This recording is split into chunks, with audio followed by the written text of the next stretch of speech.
رب العالمين والصلاة والسلام على خاتم النبيين أما بعد فأعوذ بالله من الشيطان الرجيم بسم الله الرحمن الرحيم پڑھیے الصلاة والسلام علیک یا رسول اللہ وعلى آلك وأصحابك يا حبيب الله الصلاة والسلام عليك يا نبي الله وعلى آلك وأصحابك يا نور الله نويت سنة الاعتكاف۔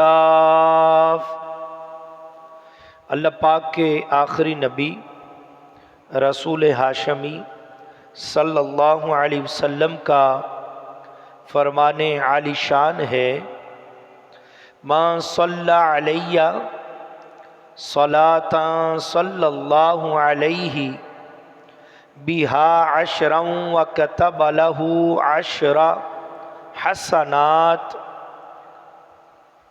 جس نے مجھ پر ایک مرتبہ درود پاک پڑھا، اللہ پاک اس پر 10 رحمتیں بھیجتا ہے اور اس کے نامہ اعمال میں 10 نیکیاں لکھتا ہے۔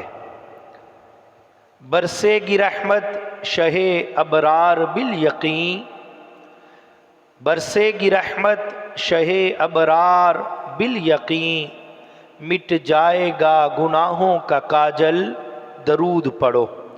قال اللہ تبارک و تعالی فی القرآن الکریم قل بفضل اللہ وبرحمتہ فبذلک فلیفرحوا هو خیر مما یجمعون۔ صدق اللہ العظیم وصدق رسولہ النبی الکریم الامین۔ اللہ تبارک و تعالی قرآن کریم میں پارہ نمبر 11 سورہ یونس آیت نمبر 58 میں ارشاد فرماتا ہے،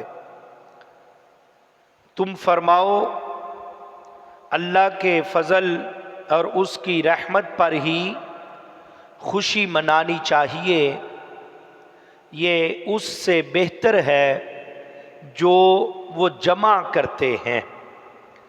پیارے اور محترم اسلامی بھائیو، الحمدللہ تعالی ہماری خوش بختی ہے کہ ایک مرتبہ پھر ماہ نور، ماہ میلاد مصطفیٰ آمد ہے۔ سبحان اللہ، پر نور ہے زمانہ صبح شب ولادت، پر نور ہے زمانہ صبح شب ولادت، پردہ اٹھا ہے کس کا صبح شب ولادت، دل جگمگا رہے ہیں قسمت چمک اٹھی ہے، پھیلا نیا اجالا صبح شب ولادت۔ پیارے ربیع الاول تیری جھلک کے صدقے، پیارے ربیع الاول تیری جھلک کے صدقے، چمکا دیا نصیبہ صبح شب ولادت۔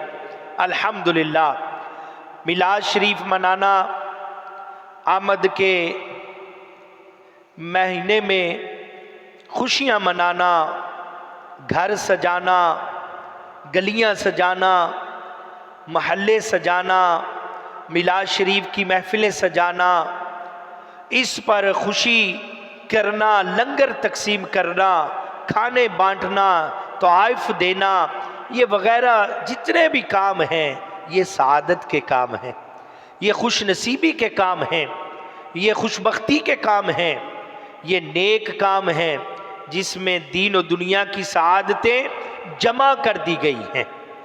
پیارے اور محترم اسلامی بھائیو، الحمدللہ ہم نے قرآن کریم کی آیت کریمہ سنی، مختصر سی اس کی وضاحت سنتے ہیں۔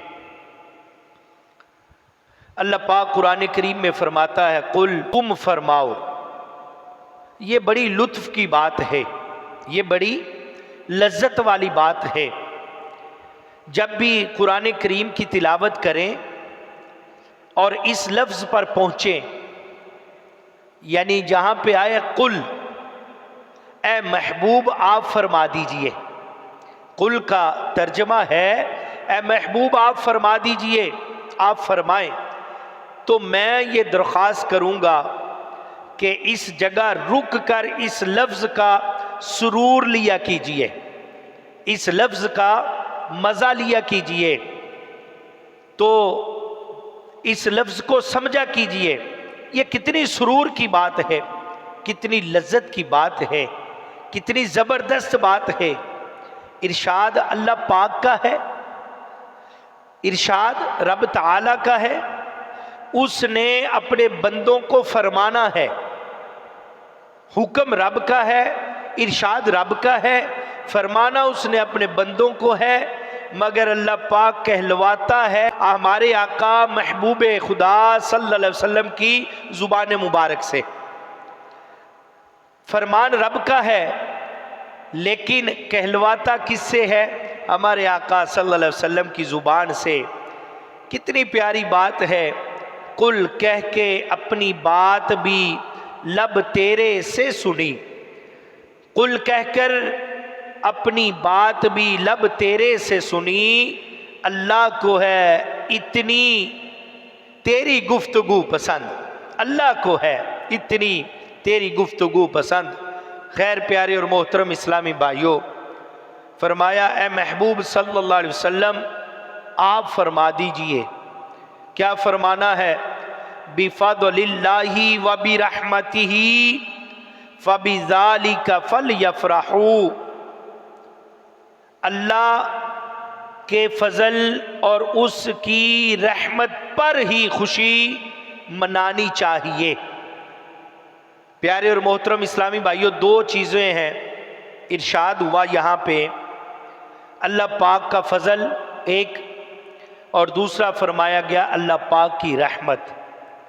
یہ دو چیزیں اللہ نے ہمیں حکم دیا ہے، کیا؟ اللہ کا فضل، اور دوسرا یہ فرمایا گیا کہ اللہ پاک کی رحمت۔ یہ دونوں یا ان میں سے ایک ملے تو کیا کرنا ہے؟ اس پر خوشی منانی چاہیے۔ اب پیارے اور محترم اسلامی بھائیوں، ایک ایمان افروز بات سمجھیے، ایک بات عرض کرنا چاہتا ہوں کہ لفظ فرح ہے نا جو آیت کریمہ میں آ رہا، اس کا معنی خوشی ہوتا ہے۔ تو قرآن کریم میں کئی مقامات پر یہ لفظ استعمال ہوا۔ کمال کی بات یہ ہے کہ قرآن پاک میں جتنی جگہ پر یہ لفظ آیا، استعمال ہوا، تو اس کی مذمت کی گئی ہے۔ مثلا ایک مقام پر فرمایا ان اللہ لا يحب الفارحین، فرمایا گیا بے شک اللہ اترانے والوں کو پسند نہیں کرتا، اللہ اترانے والوں کو پسند نہیں کرتا، یعنی فرح کرنے والوں کو اللہ پاک پسند نہیں فرماتا۔ ایک مقام پر فرمایا وَلَا تَفْرَحُوا بِمَا آتَاكُمْ، اور اس پر اتراؤ نہیں جو تمہیں اللہ نے دیا ہے، اس پر اتراؤ نہیں جو تمہیں اللہ نے دیا ہے۔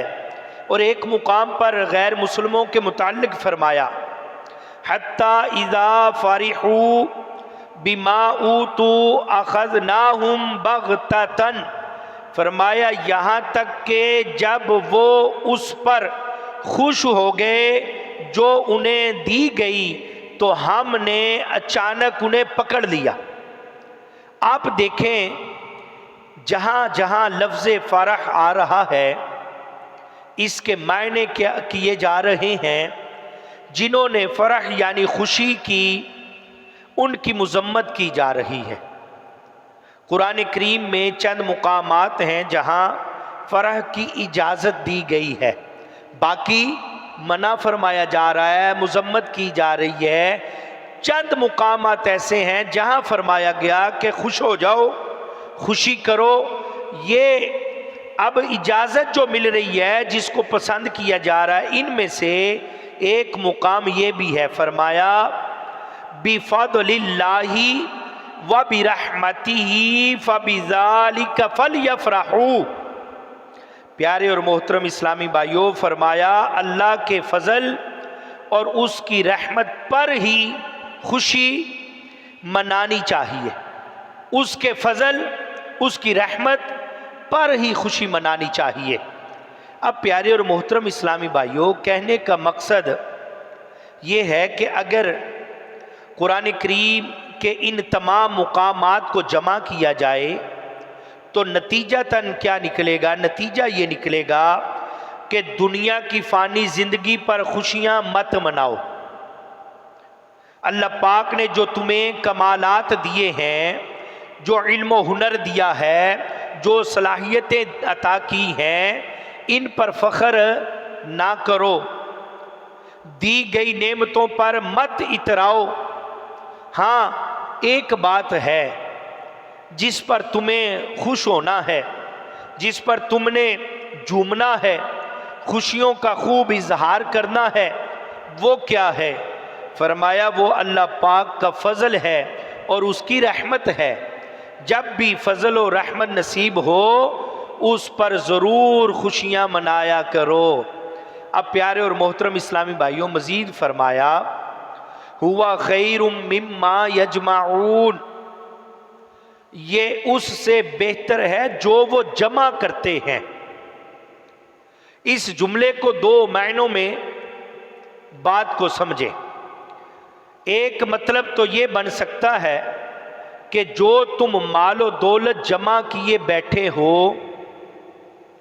فضل و رحمت ملنے کی خوشی میں اپنے مال، اپنی دولت، اپنے بینک بیلنس اور یہ بچانا، یہ سوچنا، یہ سمجھنا، یہ جو تم جمع کر کے رکھتے ہو، فرمایا ان سب سے یہ زیادہ بہتر ہے۔ کیا؟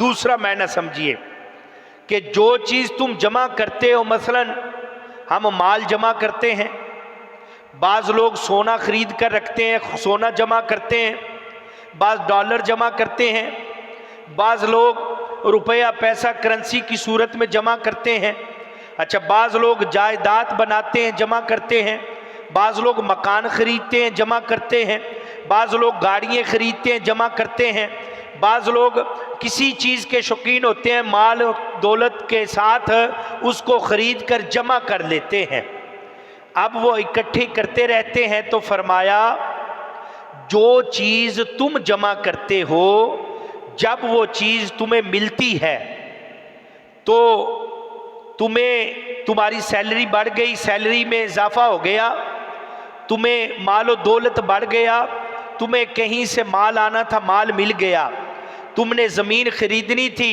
بآسانی زمین خرید لی، تم نے گاڑی خریدنی تھی، بآسانی گاڑی خرید لی، تم نے گھر بنانا تھا، بآسانی گھر بنایا، ایک اور بنا لیا، جو بھی تمہیں چاہیے تھا تمہیں مل گیا، تو اب تم مٹھائیاں تقسیم کرتے ہو، اب تم لوگوں کو دعوتیں کھلاتے ہو، اب تم خوشیاں مناتے ہو، دوستوں کو پارٹی دیتے ہو، مٹھائیاں بانٹتے ہو، خوشی کا اظہار کرتے ہو۔ یہ جو خوشیاں بھی ہیں اگرچہ اپنی جگہ جائز ہیں، ان میں منانے میں منامت کوئی نہیں ہے، جبکہ ان کو کوئی غلط طریقے سے، غیر شرعی طریقے سے نہ منایا جائے، مگر فرمایا گیا ان خوشیوں سے زیادہ بہتر تم پر یہ ہے کہ تم اللہ پاک کے فضل ملنے پر اور اس کی رحمت ملنے پر خوشی مناؤ۔ یہ ساری چیزوں کو اپنی جگہ رکھو، لیکن جب رب کا فضل مل جائے، جب رب کی رحمت مل جائے تو خوشیاں منایا کرو۔ پیارے اور محترم اسلامی بھائیوں، اب بات سمجھیے گا کہ سب سے بڑا فضل اور سب سے بڑی رحمت ہے کیا؟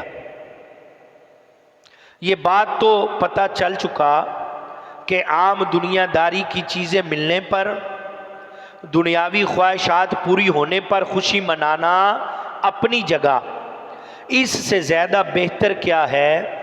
بہتر یہ ہے کہ اللہ پاک کا فضل اور رحمت ملنے پر زیادہ خوشی منائی جائے۔